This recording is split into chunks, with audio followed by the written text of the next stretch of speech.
He works in the saddle and he sleeps in the cabin, waiting for summers, his masters to change. And as the moon rises, he stares by the fire, thinking about women and glasses of beer. He closes his eyes as the dawn leaves retire, sings out a song with its lovers near, as if maybe someone could hear.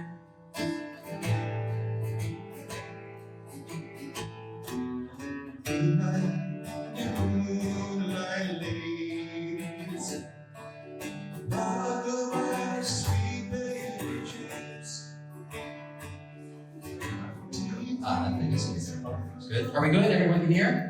Yeah. Brilliant. Well, thank you guys so much for coming this evening to the Artist Talk with John-Herbert Wright.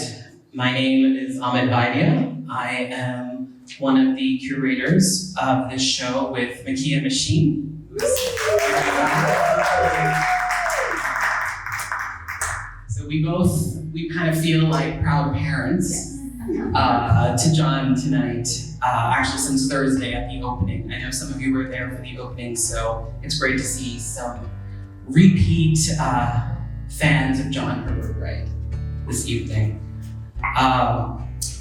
I wanted to, when I met John about a year and a half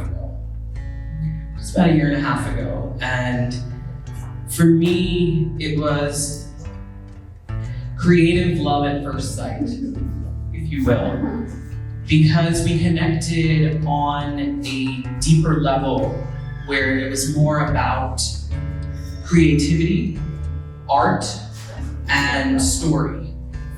And over the past year, as I've gotten to know him, sort of the layers of his life and his life story have come to the forefront.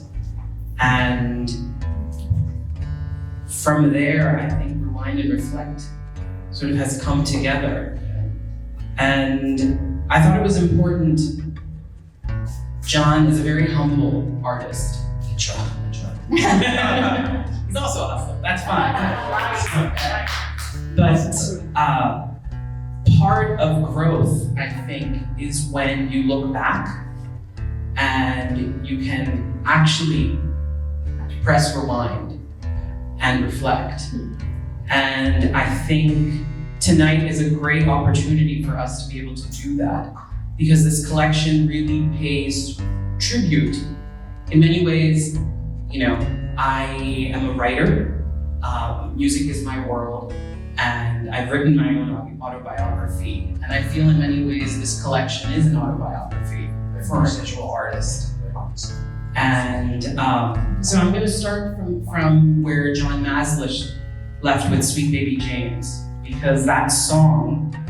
Let's start with the deepest cut first. Exactly.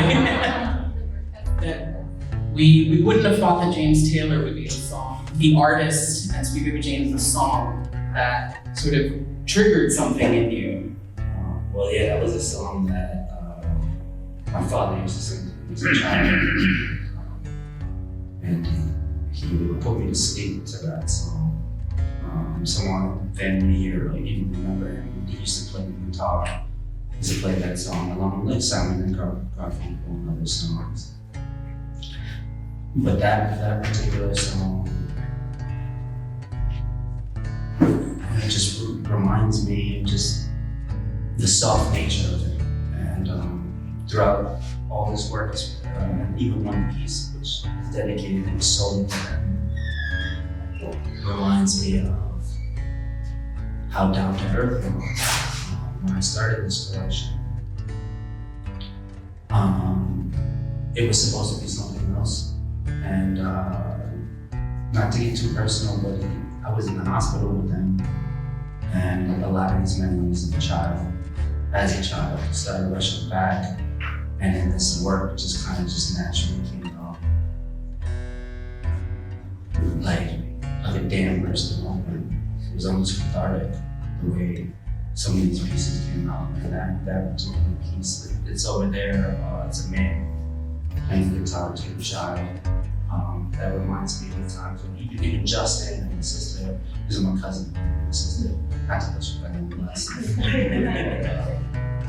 There were many trips he used to take us. Camping in Poconos, Delaware Water Gap. And he'd just sit there by the fire, with his beer and a cigarette, playing folk songs on it. For me, I haven't reflected on this in a while. I think I just got caught up in the New York City life, just hustling, grinding, it's whatever you can do to survive. But this collection for the first time in my life is really more so about the work itself. Like I fell in love with painting as a child, and over time it started just to become a product or a commodity, something to live off of. But this one, being that I was able to rewind and reflect back on some of the most important parts of my life, I felt like I was able to be very honest with them as well. In fact, I would say, I'm not first-time curator, so I can't say that I have ample experience in the art world, but what I can say is I've seen art around the world, I've traveled around the world, and the vulnerability that you've shown in this collection and the raw truth and looking back and actually sharing your truth and your past, it's quite commendable because, a lot of times we hide behind lines, we hide behind paints, we hide behind images, or we think, let's have the cultural relatability, whether it's a specific sort of image that we have, of someone in pop culture or something that connects us in that way. And what really astounded me was how open you were to, I think, like you said, when the floodgates opened, so to speak, with that moment and that particular day with your father at the hospital. I must have broke down a couple times. Even that day at the hospital, it was, like you said, the floodgates. Like something just opened my mind. Right. All these images just started flooding back. I just started like even the process of collecting all the photos from the past. It was tough at first. I was second guessing myself a lot. Like I felt very vulnerable. I was like, I don't want to show this. I have images of my mother and his niece, my sister, my father, my cousins.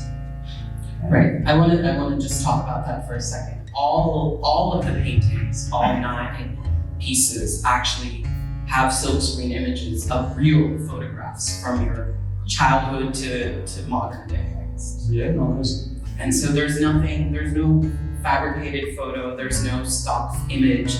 It's your life on display. Yeah. No, I thought it was definitely important for this one for me to do that. I think as an artist, we all, we can put on display our emotions, like emotional content in the work, but not like pinpointed like images of ourselves.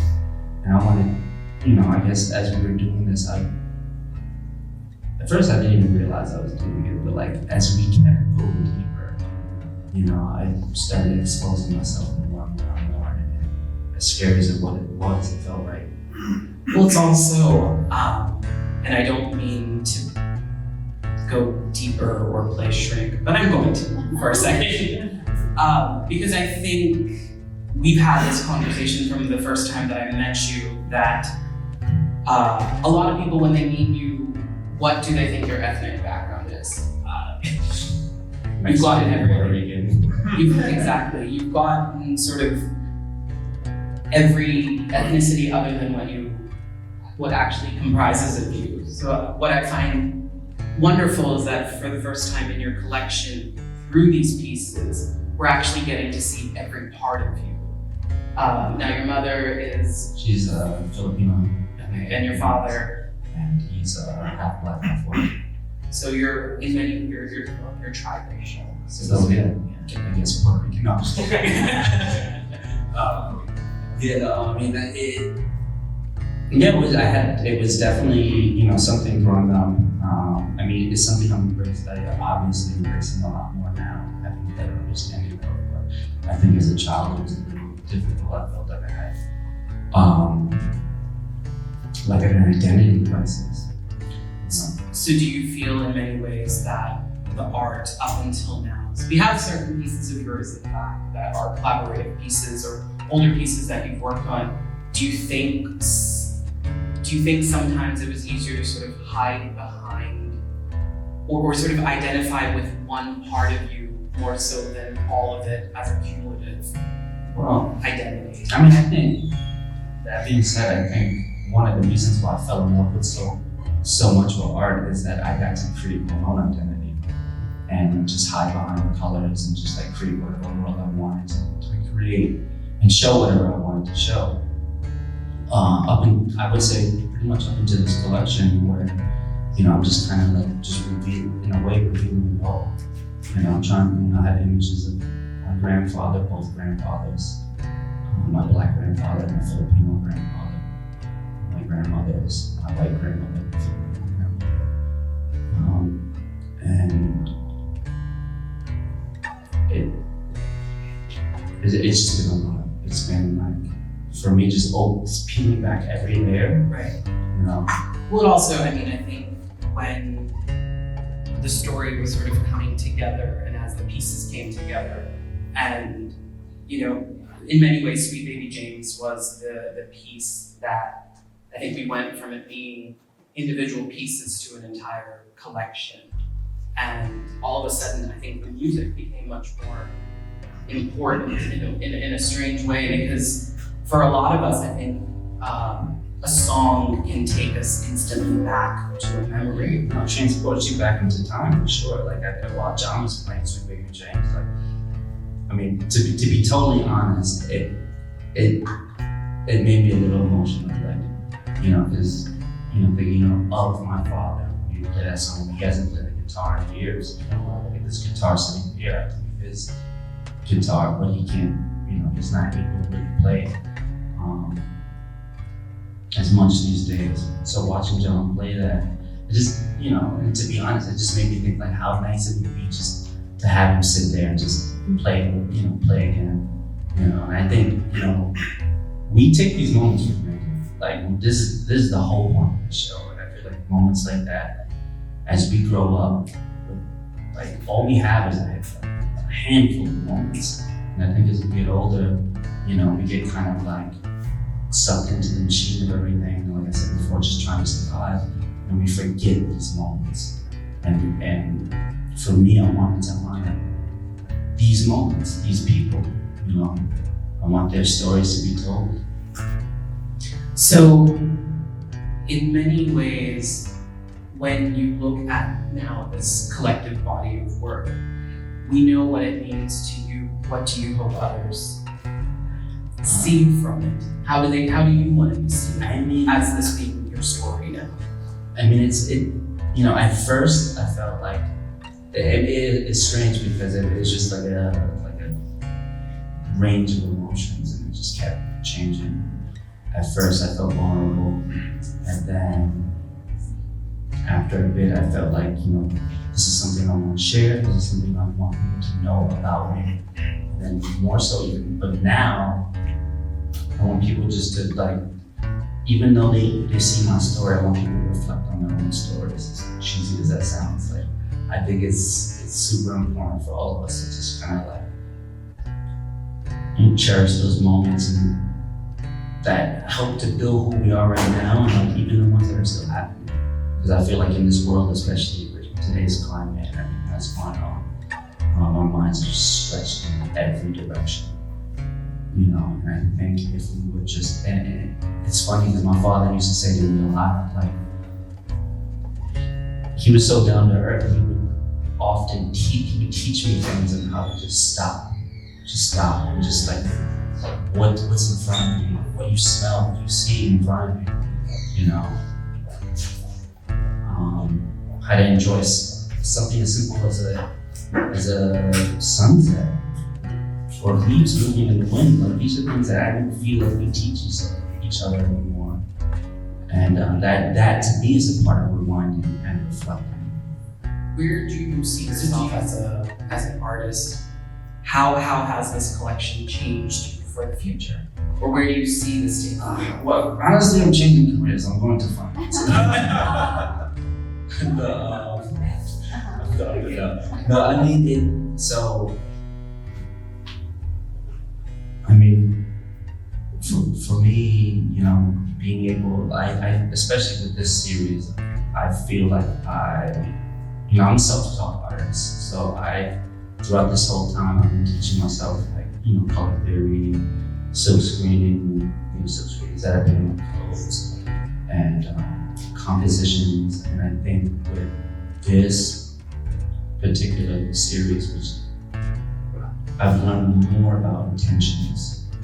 I've learned more about telling a story, a series, and what each color, down to what each color means, what each line means, what each, you know, the rhythm of each piece. And I think going forward, I mean, I definitely have a lot of ideas. Like I'm kind of like a science geek, so I like space and stuff, and I would love to do a whole series based on like string theory and whatnot. But what that will look like. But for now, as long as I just keep peeling the layers off, and I think for me, I think the testament of a good piece of artwork. Not that I'm saying my work is good. You be the judge of that, but the testament of a good piece of artwork is the honesty. And not just the honesty in what you see, but like how honest the artist was feeling at the time and what they poured into it.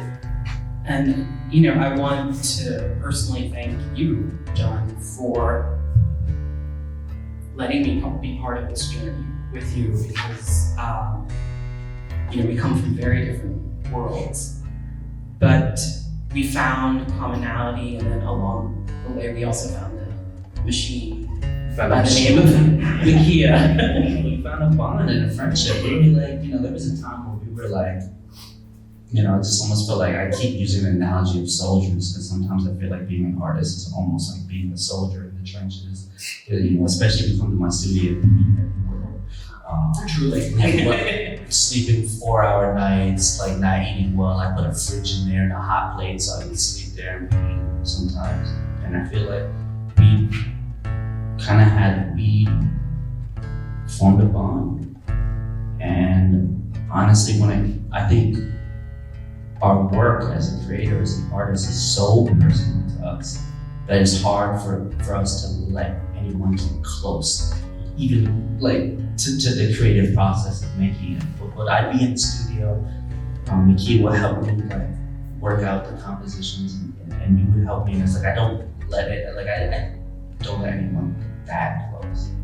And I think, you know, that being said, I've also learned through making this series that just how to trust others and how to like let my guard down a little bit, because I think we live in a world that, you know, our guards are up higher than it's ever been. And if we all just kind of learn to, you know, kind of just trust each other a little bit and not be so jaded all the time, especially in the city, which it can be difficult. But if we just like trust each other and just like, you know, not just reflect on the past, but reflect on the moment as it is happening.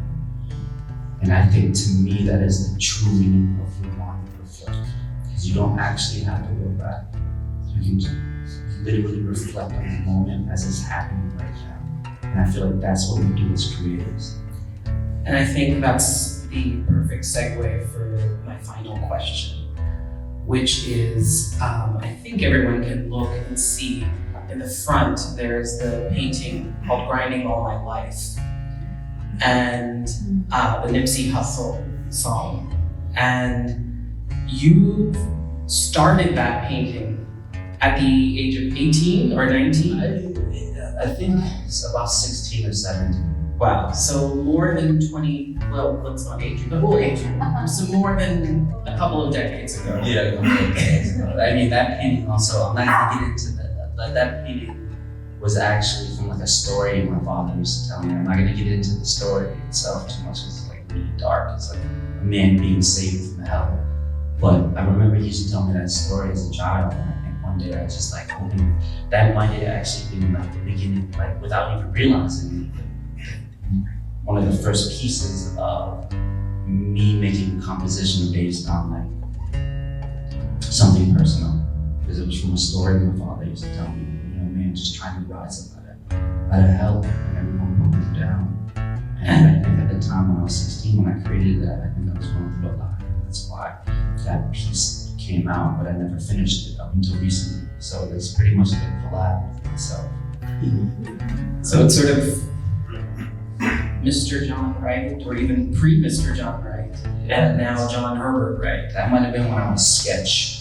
I was going at sketch, I would even write it all over the walls and school classrooms, and sometimes I tried to like graffiti it in the streets, but I was, too cowardly to like keep graffitiing, so I just stayed with the notebook. So what made you feel like this was the right moment to complete the piece? I mean, it's just one of those, I guess it's just one of those full circle kind of things. That feeling that I had when I made that piece, that's a feeling that's still there. I think, and it's almost recently, it's almost feels stronger than ever as you try to climb higher and higher into your own salvation out of a certain way of thinking or a certain, binding, that people can have on you or situations can have on you, It's something that you're constantly trying to save yourself in a way, and I'm trying to save myself in my work. So the reason I wanted to finish that piece is because I felt like I started to continue that climb out of that feeling with this work. So that's why I came full circle. Also, I as someone who saw you completed, I would add probably something that maybe you didn't see as obviously you were so enthralled and deep into completing it and also putting it together. I would say the grinding has also changed in the definition of grinding all your life. It evolves as you evolve because we change even though we keep at it, sort of, the climb is different, what we want is different, how we get it because we change. Yeah, you evolve a bit, and you kind of like you add modifications to help you combat everything more. Because I feel like as you get older, the more you grind, the more that you're working for something. I feel like that outside like pull of others gets stronger. So you kind of sharpen more of your tools, and you sharpen more of make your shield stronger.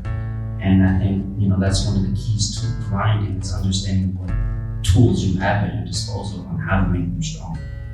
Very true. Well said. Well, with that, I'm just gonna leave it, ask if there's anyone in the audience that has a question for John or in regards to the collection before I send it back to John. In the back. Do you have a piece that you gravitate to more? It's almost like asking someone like what their favorite child is, but They got answers for that. yeah. Most parents. So I would say lucid dreams. I would say lucid dreams, and you got me, but lucid dreams is actually based on a dream I had when I was 10. And in this dream, this is something I actually rarely talk about. This is actually one of the biggest influences of me creating, and one of the reasons why I've done a series of women again and again. It's because I had this dream when I was a child of an angel that visited me. And the reason I don't talk about it much is crazy, but I had an angel that visited me, and in this particular dream when I was young, it's so strange that I had this dream. Like, why a child is having this dream, I don't know. she was telling, I can remember it to this day, she was telling me about eternity and telling me about like, as you're awake, when you're awake, it's really the dream part of your existence. And your imagination is what will live forever. And I think, that's around the time I started oil painting.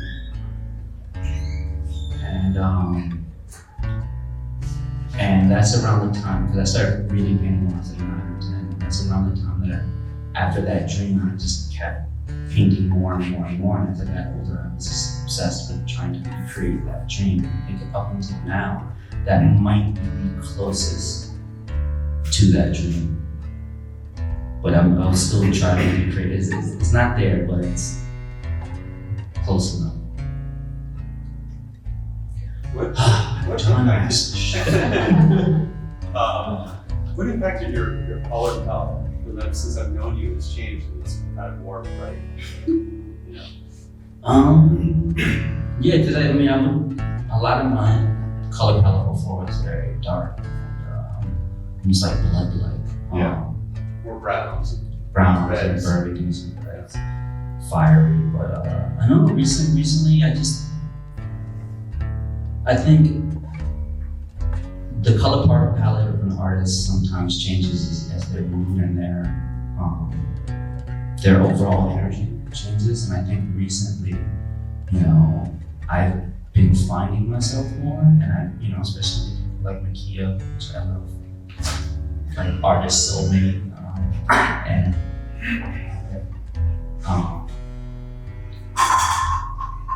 I just been feeling more free, more open, and I feel like the colors kind of express that. I'll also add one thing to that and just say that I think since I met you, correct me if I'm wrong, you like playing with the light and the darkness. And I think I don't want to say you've seen the light, so to speak, but sort of as you've been rewinding and reflecting in many ways, not only about yourself but your family history in many ways, the colors that sort of have been hidden have been coming out. And I think that's probably why almost every painting has a different feeling, because it's a different chapter of your life and life story. And a different reflection. Yeah. I think I was also like really trying to pay attention to like what each moment meant to me and reflecting on how I felt in that moment. And I feel like the colors kind of just came about because of that. One last question.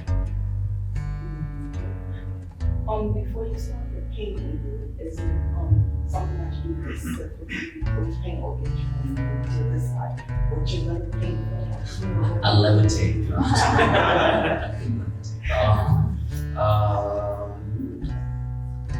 It really depends. It really depends. Because I'm considered kind of like an expressionist, so I kind of just let the paint dictate what it's supposed to do, or what it's supposed to put everything out. It's just kind of splash it around with like some ideas in my head. But I think with this particular collection, it was more thought out. I would have like all the images, even before I started any painting, I would have all the images of like the photos that I was using laid out, and how those photos made me feel would dictate the colors, and I put the colors out. And then I just started with that first layer, and then the silk screens came afterwards. Thank you so much for all of you, for the questions, as well as for letting us engage, and also I have to say I'm very proud that John's been able to, I know he doesn't necessarily like talking sometimes about stuff. Like dying inside. And again, I want to say one last time, I want to say like thank you to my family, thank you to my friends, thank you, for everyone who puts out the good energy, who's going to learn, and who's going to like kind of even reflect on their own life and what's important to them. And inherently, that's what this is about. It's just the gravity of these moments and how important they are. They don't ever disappear. It can stay with you forever. It really can. Right? That's how you find eternal life, I feel. And I thank everyone for coming, and thank you for listening. Thank you so much. And to conclude the program, John's gonna perform another song from the soundtrack. I don't think he chose Juice WRLD. Lucid Dreams that it will not be. But actually the painting in the back, the art, is Baby Can I Hold You by Tracy Chapman. And yeah. It's true.